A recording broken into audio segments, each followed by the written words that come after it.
Hello everybody, my name is Bertha Malambo. I am a student at Lusaka Apex Medical University, Africa, Zambia, and I volunteer in an organization called Students Against COVID organization. That is an organization made out of different university students from all over the world that have come together to help themselves throughout this COVID campaign. Unfortunately, due to the COVID pandemic that is happening globally, most universities and tertiary education have decided that most of their learning will be done via e-learning.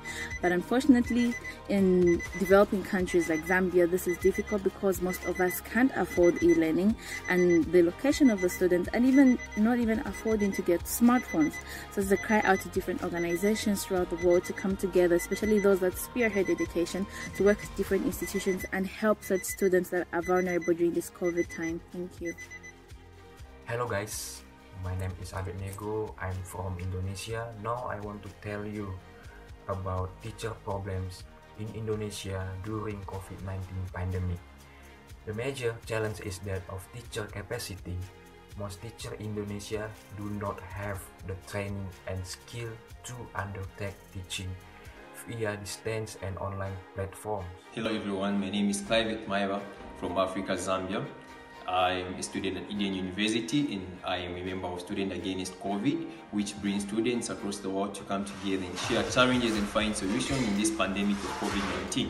Here in Zambia, we're having a challenge of e-learning because there's a shift from physical learning to online learning, and most of the students are failing to catch up with their classes and assessments because they do not have the necessary gadgets to use for them to access e-learning. Most of the students cannot afford to have a smartphone, not even a computer, and it is also a challenge to buy bundles for them to access online lessons. And most of the students come from rural areas where there is poor internet, and load shedding is also a factor because here in Zambia we usually have a minimum of 12 hours load shedding. So if you have a class and there is no power, how are you going to access it? So we are calling out to various organizations and institutions out there that are spearheading education to come together and address this challenge, because education, it is a basic right for each and everyone, and we should all learn at the same pace. Thank you. Hi, my name is Yasir Mehmood and I am based in the United States. The issue pertaining to e-learning that I would like to articulate today is the lack of face-to-face communication, which can become especially problematic in certain disciplines. In any online platform, whether it be Zoom, Microsoft Teams, or Google Meetings, it is especially hard to both provide and gauge feedback from the perspectives of a student and a professor. This can hinder the quality of education that students receive and can prevent certain practical skills from developing over time. I've especially experienced this through my own experiences as a public health student, such as through a practicum course. In an online platform, a practicum course is very difficult to implement and cannot provide the same experiences that in-person education can provide.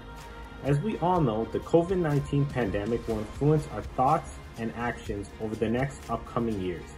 My hope is that educational growth can still be fostered in this trying time by implementing a hybrid scenario of sorts, such as a blended learning environment. And I would also hope that the concerns of e-learning students are not taken lightly, as e-learning can pose problems for students without access to technological resources, and can also provide problems in terms of skill acquisition and communication. I am Rukayat from University of Ilorin, Nigeria, Africa. I volunteer for Students Against COVID-19 organization. This pandemic has resulted to school closure all over the world, and many countries have reverted to online and distant learning, leaving behind the marginalized communities because they lack infrastructural amenities that support the system, like internet connectivity, access to devices. This is a cry out to organizations all over the world to help support the educational system so as to promote inclusiveness in education, bearing in mind that education is for all and no one is to be left behind. Hi, I'm Marina. I'm a medical and public health student in the United States. COVID-19 took the education system by storm worldwide, including medical education. The ending part of my medical education was particularly impacted by COVID-19. We had many different in-person sessions planned, such as learning certain procedural skills, working with people from different healthcare professions, working with different medical educators and our peers. Many of these things cannot always be effectively replicated via e-learning. I think e-learning platforms are very important and are of course going to be important with potential infectious disease risks worldwide, but there's many challenges that we as an education community and as a healthcare community particularly, need to learn to better address so that we can continue making tomorrow's leaders and the best, particularly physician leaders.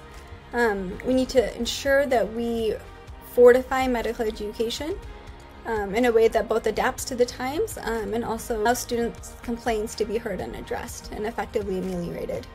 Thank you. My name is Sofia and I'm a final year medical student from Portugal. And here, in order to get graduated, you need to do an internship in a final year. And because of the COVID-19 situation, my internship got cancelled. And now I'm having online lessons. But online lessons is not the same autonomy in the practice of medicine, but also I will get graduated on time because of this. So it's not easy, but maybe it was for the best. But certainly this will bring a lot of problems in the future.